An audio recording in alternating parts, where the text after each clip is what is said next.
नमस्कार दोस्तों, मैं आप सबका भाई गोरखपुरिया जवान। दोस्तों, जिस देश में एक छोटे से नेता से लेकर के देश का प्रधानमंत्री तक जब भी भाषण देने के लिए किसी मंच पर चढ़ता है, वो एक बात जरूर बोलता है।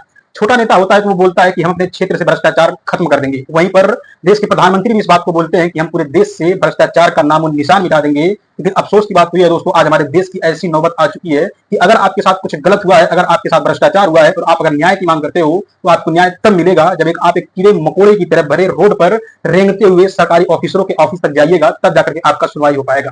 दरअसल दोस्तों, कुछ ऐसा ही मामला मध्य प्रदेश से सामने आया है। और क्या है कुछ इस मामले के पीछे की कहानी, आइए आप लोगों को शुरू से बताते हैं। दरअसल दोस्तों, मध्य प्रदेश में एक व्यक्ति होता है जिसका नाम मुकेश प्रजापति होता है। वो पिछले 7 वर्षों से मध्य प्रदेश के नीमच तहसील और कलेक्ट्रेट ऑफिस के चक्कर लगा रहा होता है। और वो जब जब जाता है ना, तब उसको केवल तसल्ली देकर के लोग उसको वापस दे देते हैं। ये बोलते हैं कि तुम इस बार ये कागज नहीं लाए हो, अगली बार लेकर आना।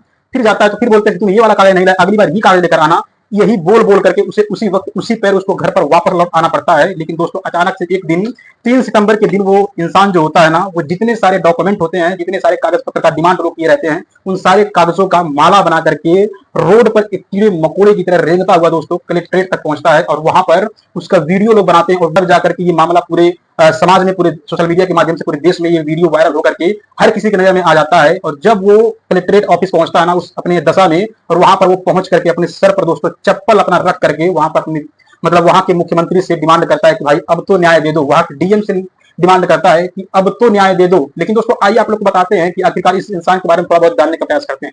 दरअसल ये इंसान जहां इसका गांव पड़ता है ना, वो अपने गांव का एक नॉर्मल फैमिली का होता है। और बता दें कि इसका एक पहले ढाबा या फिर होटल चलता था, लेकिन किसी कारणवश उसको भी बंद करवा दिया गया है और उसके गांव वाले उसको गांव से बाहर निकाल दिए हैं। और इस बंदे की जो लड़ाई है ना, वो भ्रष्टाचार के खिलाफ है। इसका आरोप है कि इसके यहाँ के जो सरपंच है, जो जिला सदस्य नहीं होते हैं, वो सारे लोग मिलकर के बहुत बड़ा घोटाला किए हुए हैं। और ये प्रधानमंत्री से ये भी मांग करता है कि भाई यहाँ पर ईडी की जांच करवाई जाए, सीबीआई की जांच करवाई जाए, क्योंकि हमारे क्षेत्र में बहुत ही बड़ा भ्रष्टाचार हुआ है। फुल भ्रष्टाचार है नीमच जिले के अंदर, और सबसे ज्यादा है काकरिया तलाई पंचायत में, जो थाना रतनगढ़ में आती है। इसमें सबसे ज्यादा भ्रष्टाचार हुआ है। करोड़ों रुपए की जमीन पूर्व सरपंच पुष्पाबाई व उसके पति मेघवाल ने 9 बीघा जमीन बना ली है। और 1 बीघे का पीवर अतिक्रमण है बेगू धामनचा रोड पर काकरिया तलाई में, जिसपे करोड़ सीओ जिला पंचायत वो इनका गुरु था। और इन्हें फुल भ्रष्टाचार किया। मैं कह रहा हूं गुरु प्रसाद के ऊपर ईडी का छापा पड़ना चाहिए। नरेंद्र मोदी जी, आप सुन रहे हो मेरी बात? तो गुरु प्रसाद का पूरा रिकॉर्ड निकालिए, ईडी का छापा लगवाइए। इसके 1 अरब से ऊपर का घोटाला इसने 7 साल में नीमच जिले के अंदर करके गया है। 243 पंचायतें हमारे नीमच जिले में, हर पंचायत में 50 से 60 लाख का घोटाला इसने करके और खुद ट्रांसपोर्ट करवा के भाग गया है। इतना ही नहीं दोस्तों, आप लोग को बता दें कि ये शख्स जो होता है ना, ये आप लोग सोचो यहाँ पर कि जब ये कलेक्ट्रेट ऑफिस पहुंचता है तो वहां पर कलेक्ट्रेट जो होता है, कलेक्टर जो होते हैं ना, डीएम, वो बाहर आते हैं और उससे मिलते हैं और वहां पर उसकी बात को थोड़ा संज्ञान भी लेते हैं। और मामला तो यहाँ तक पहुंचा है कि जांच कमेटी तैयार की गई है। उस मामले में अब जांच होगी और जो भी मामला आगे सामने आएगा उस हिसाब से उस पर कार्रवाई की जाएगी। जो भी आरोप दोस्तों इस व्यक्ति के द्वारा लगाया गया है, ये कितना सही है कितना गलत है, ये चीजें तो जांच का विषय है और जांच अच्छी तरह से होना चाहिए। ये चीज हर कोई डिमांड करेगा। लेकिन दोस्तों, यहाँ पर एक बात समझने वाली बात है दोस्तों, 7 वर्ष जो होता है ना, वो बहुत बड़ा समय होता है। और ये इंसान 7 वर्ष से सरकारी ऑफिसरों के ऑफिस का चक्कर लगा रहा था। आप लोग सोचो कि अगर ये इंसान इतना मजबूर हो गया कि मतलब इतने सारे कागजों का माला बना करके एक कीड़े की तरह दोस्तों मतलब रोड पर रेंगता हुआ पहुंचा है वहां पर। और इतना ही नहीं, वो इंसान इतना ज्यादा टूट चुका था कि वो अपने सर पर चप्पल रख करके डिमांड करता है, भाई अब तो मुझे न्याय दे दो। लेकिन दोस्तों, यहाँ पर चलिए, जांच का विषय है, जांच होगा, क्या कुछ होगा, उसके आगे कार्रवाई होगी। ये चीज तो देखने वाली बात है और जो भी चीजें होगी वो चीजें आप लोग को मैं जरूर बताऊंगा। लेकिन दोस्तों, यहाँ पर कुछ सवाल उठते हैं, वो सवाल जरा ध्यान से सुनिए और समझेगा और उस पर अपना विचार जरूर दीजिएगा। दोस्तों, आप लोग सोचो, जो इंसान 7 वर्षों से चप्पल अपना घिस दिया, जूते घिस दिया इन सरकारी ऑफिसरों के जो तहसील है या फिर कलेक्ट्रेट के ऑफिस है, यहाँ पर चक्कर लगाते लगाते फिर भी उसकी सुनवाई नहीं हुई। और आप लोग सोचो कि अगर आज इस बंदे की ये वीडियो सोशल मीडिया पर वायरल नहीं हुई होती, तो आप लोग सोचो कि न जाने ऐसे ही कितने 7 वर्षों तक ये चक्कर काटता रह जाता। पता नहीं इसकी सुनवाई होती या नहीं होती, इसके साथ न्याय होता या नहीं होता। दोस्तों, कि हमारे देश में क्या ये नौबत आ चुकी है कि किसी इंसान के साथ अगर गलत हुआ हो और वो खासकर अगर भ्रष्टाचार के खिलाफ लड़ाई लड़ रहा हो, तो उसकी सुनवाई तब होगी जब वो कीड़ा मकोड़ा बन करके इन सरकारी ऑफिसरों के सामने रेंगता हुआ पहुंचेगा। तब जाकर के सरकारी ऑफिसर जो है ना, उस पर इनकी नजर पड़ेगी, तब जाकर के वो लोग उस मामले को संज्ञान में लेंगे। मतलब ये नौबत आ चुकी है। मैं देश के लिए कर रहा हूं, इसमें निजी स्वार्थ नहीं है मेरा।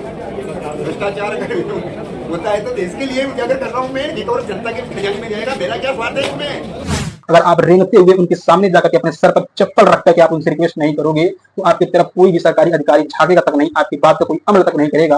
आपको कीड़ा मकोड़ा समझ करके पहले से ही जैसे इग्नोर कर रहे थे लोग, वैसे इग्नोर करते चले जाएंगे। मतलब 7 वर्ष दोस्तों बहुत बड़ा समय होता है। आप लोग सोचो, न जाने इतने बड़े समय में कितने सारे लोग, गरीब लोग ऐसे होते हैं जो टूट जाते हैं और टूटने के बाद मजबूरन वो लोग अपने आप को ही खत्म कर लेते हैं। ऐसे ऐसे मामले दोस्तों, आज ये इंसान हिम्मती था, इसके अंदर जुनून था, ये 7 वर्षों से अपनी लड़ाई लड़ रहा था। और आप लोग सोचो कि इस 7 वर्षों में कोई दूसरा इंसान होता तो न जाने कितने सारे लोग इस 7 वर्षों में अपने आप को खत्म कर देते, अपने सिस्टम से हार जाते। लेकिन इस बंदे ने सिस्टम को शर्मसार कर दिया, सिस्टम को झुका दिया अपने सामने। जब सिस्टम का मतलब एकदम से मतलब ये जान लीजिए कि असली जो करतूत है ना, उसको ला करके सिस्टम के चेहरे पर काली खोद दिया, तब जाकर लोग इसके बातों पर अमल किए। और अब शायद इसके जो भी मांग है, इस पर शायद कार्रवाई हो, सुनवाई हो, और हो सकता है इसको न्याय भी मिले। जो भी चीजें होंगी, आगे मामला आएगा तो आप लोगों तक हम बताएंगे। बाकी यही थी हमारे देश के, हमारे यहाँ की सिस्टम व्यवस्था, हमारे सरकारी अधिकारी जो लोग हैं, उन सब की क्या कुछ है, जो एक एटीट्यूड है कि वो लोग अपने एसी ऑफिस से बाहर झांकते तक नहीं है, किसी गरीब के लोग दर्द तक नहीं समझते हैं। लेकिन यही था हमारे देश के दोस्तों, वही भ्रष्टाचार के खिलाफ लड़ाई लड़ने वाले की हालत, उसे कीड़े मकोड़ा बन के रेंगना तक पड़ता है। ताकि दोस्तों इस मामले पर आप लोग की क्या विचार है, अपनी राय कमेंट बॉक्स में जरूर लिखिएगा। बाकी ये वीडियो पसंद आए, वीडियो को लाइक करके लोगों तक शेयर जरूर करिएगा। बाकी ऐसी ही वीडियोस के लिए हमारे चैनल को सब्सक्राइब करिए। मिलते हैं किसी अगली वीडियो में। बाकी हमारी ये वीडियो इतना देर तक देखने के लिए आप सभी का बहुत बहुत धन्यवाद दोस्तों।